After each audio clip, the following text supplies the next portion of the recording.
ಗುರುಗಳೇ, ಬಾಳೆಹಣ್ಣು ಮುಗೀತು, ಸಿಪ್ಪೇನು ಬಿಡಲ್ವೇ?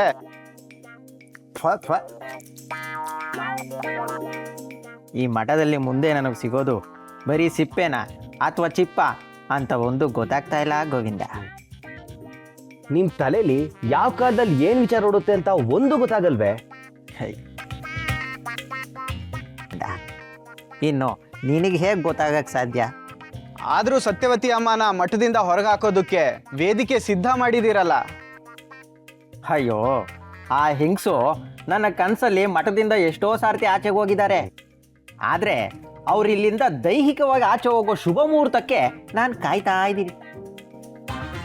ಹಾಗಿದ್ಮೇಲೆ ಗುರುಗಳವ್ರಿಗೆ ಕ್ಷಮೆ ಕೊಡೋದಕ್ಕೆ ನೀವು ಅವಕಾಶ ಮಾಡಿಕೊಡ್ಬಾರ್ದು. ನನ್ನ ಆಸೆನೂ ಅದೇ ಗೋವಿಂದ.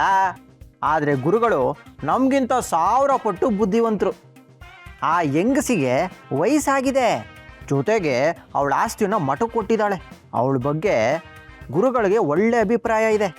ಈ ಒಂದು ಕಾರಣ ಇಟ್ಕೊಂಡು ಗುರುಗಳು ಅವ್ರ ಬಗ್ಗೆ ಯಾವ ರೀತಿ ತೀರ್ಮಾನ ತಗೋತಾರೆ ಅಂತ ಹೇಳಕ್ಕಾಗಲ್ಲ ಗೋವಿಂದ. ಆದ್ರೂ ನೀವು ಶತಪ್ರಯತ್ನ ಮಾಡ್ತಾ ಇದ್ದೀರಲ್ಲ. ಅದು ನನ್ನ ಹುಟ್ಟು ಗುಣ ಗೋವಿಂದ, ಸತ್ರು ಹೋಗಲ್ಲ. ನನ್ನ ಕರ್ತವ್ಯ ನಾನು ಮಾಡಿಲ್ಲ ಅಂದ್ರೆ ವಂಶದ ಘನತೆ ಉಳಿಯತ್ತಾ? ಒಂದ್ ವೇಳೆ ಗುರುಗಳವ್ರನ್ನ ಕ್ಷಮಿಸಿ ಮಠದಲ್ಲೇ ಇರಿಸ್ಕೊಂಡ್ರೆ ಏನ್ ಮಾಡ್ತೀರಾ? ಅದೇ ಚಿಂತೆ ನನಗೂ ಕಾಡ್ತಿರೋದು ಗೋವಿಂದ. ಒಂದು ವೇಳೆ ಅವಳಿಗೆ ಕ್ಷಮೆ ಸಿಗೋದನ್ನ ತಡೆಯೋದಕ್ಕೆ ಪ್ರಯತ್ನ ಪಟ್ಟು ಅದು ಅಕಸ್ಮಾತ್ ಆಗದೆ ಹೋದ್ರೆ ಸತ್ಯವತಿ ಅಮ್ಮ ಮತ್ತು ಗುರುಗಳ ದೃಷ್ಟಿಲಿ ನಾನು ಕೆಟ್ಟವನಾಗ್ಬಿಡ್ತೀನಿ. ಆಮೇಲೆ ನನ್ನ ಮುಂದಿನ ದಾಳಗಳನ್ನ ಉಳಿಸೋಕೆ ಕಷ್ಟ ಆಗುತ್ತೆ. ಈಗ ಏನ್ ಮಾಡ್ತೀರಿ ಗೋವಿಂದ? ಏನು ಮಾಡ್ತೀನ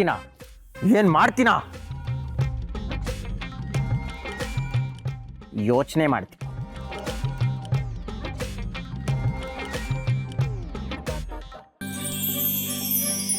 ತೊರೆದು ಜೀವಿಸಬಹುದೇ ಹರಿ ನಿನ್ನ ಚರಣಗಳ, ಬರಿದೆ ಮಾತೆ ಕಿನ್ನು ಅರಿತು ಬೇಳುವೆನಯ್ಯ. ತೊರೆದು ಜೀವಿಸಬಹುದೇ ಹರಿ ನಿನ್ನ ಚರಣಗಳ.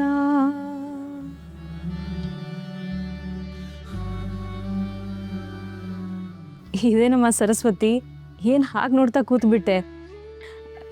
ಕಾಲ ಕಳಿಬೇಕಲ್ಲ, ಹಾಗೆ ಗುನುಗ್ತಾ ಇದ್ದೆ. ಅಮ್ಮ, ನಿಮ್ಮ ಕಂಠ ಎಷ್ಟು ಮಧುರವಾಗಿದೆ. ಮೊದಲು ನೀವು ಕವಿತೆಗಳನ್ನ ಬರಿತಾ ಇದ್ರಂತೆ, ಹಾಡ್ತಾ ಇದ್ರಂತೆ. ಹಾಡಿದ್ದು ಬಾಳಿದ್ದು ಎಲ್ಲ ಮುಗೀತು. ಇನ್ನೇನಿದ್ರು ನಿಮ್ಮ ಸಂತೋಷ ನೋಡಿಕೊಂಡು ಕಾಲ ಕಳೆಯೋದಷ್ಟೆ. ಅಮ್ಮ, ಒಂದು ಮಾತು ಕೇಳ್ತೀನಿ, ತಪ್ಪು ತಿಳ್ಕೊಬಾರ್ದು. ತಪ್ಪು ತಿಳ್ಕೊಳ್ಳೋದಾ? ನಿನ್ನ ಬಗ್ಗೆನಾ? ಸಾಧ್ಯನೇ ಇಲ್ಲ, ಕೇಳು. ಈ ಮನೆಯಲ್ಲಿ, ಊರಲ್ಲಿ ಎಲ್ಲರ ಬಾಯಲ್ಲೂ ಆಗಾಗ ಮೌನರ ಗುಣಗಾನ ಕೇಳಿ ಬರ್ತಾ ಇರುತ್ತೆ. ಅವ್ರ ಬಗ್ಗೆ ತಿಳ್ಕೋಬೇಕು ಅಂತ ನನಗೆ ತುಂಬ ಆಸೆ.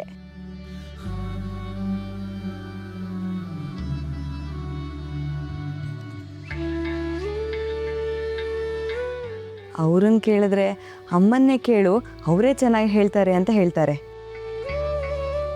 ಹಳೆ ದಿನ ಕೆದಕೋದು ನೋವಿನ ಸಂಗತಿನೇ. ಆದರೂ ನನಗೆ ಮಾವನವ್ರ ಬಗ್ಗೆ ತಿಳ್ಕೋಬೇಕು ಅನ್ನೋ ಕುತೂಹಲ ಹೆಚ್ಚಾಗಿದೆ. ಅಮ್ಮ, ಮಾವನವ್ರ ಬಗ್ಗೆ ಹೇಳಿ.